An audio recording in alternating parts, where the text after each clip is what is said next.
सावतानगर गिधाडवाडी तालुका मान या ठिकाणी सततच्या कौटुंबिक वादाला कंटाळून जहांगीर सलीम मुलानी वयवर्ष 36 या तरुणाने आपल्या राहत्या घरी लोखंडी अँगलला साडीच्या सहाय्याने गळफास घेऊन आत्महत्या केली। ही हृदयद्रावक घटना शुक्रवारी दिनांक 30 मे रोजी दुपारी घडली। जहांगीर याचा विवाह सुलताना हिच्याशी झाला होता। त्यांना 2 मुलं असून कुटुंबात आई वडील व भाऊ असे सदस्य आहेत। घटनास्थळावरून मिळालेल्या माहितीनुसार काही दिवसांपासून पती पत्नीमध्ये वाद सुरू होता।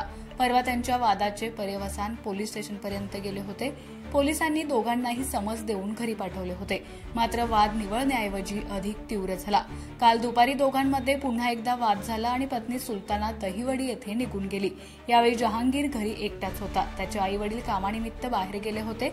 वडील सलीम मुलानी घरी परतल्यानंतर त्यांना मुलगा घरात गळफास घेतलेल्या अवस्थेत आढळून आला। त्यांनी तातडीने त्याला खाली उतरवले व त्यांचा मेहुणा दिलावर इब्राहिम मुलानी व त्यांची पत्नी इम्ताज यांना वावरहिरे गावातून बोलावून आणले। या घटनेची माहिती दिलावर मुलानी यांचा मुलगा हमीद याने पोलीस पाटील यांना दिल्यानंतर दहिवडी पोलिसांना कळवण्यात आलं। पोलिसांनी घटनास्थळी येऊन पंचनामा केला असून आकस्मिक मृत्यूची नोंद करण्यात आली आहे। पुढील तपास दहिवडी पोलीस करीत आहेत।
अशाच नवनवीन अपडेट्ससाठी आमच्या खबर गावाकडची या चॅनेलला सबस्क्राइब करा। आमचे व्हिडिओ लाईक करा आणि शेअर करा। धन्यवाद।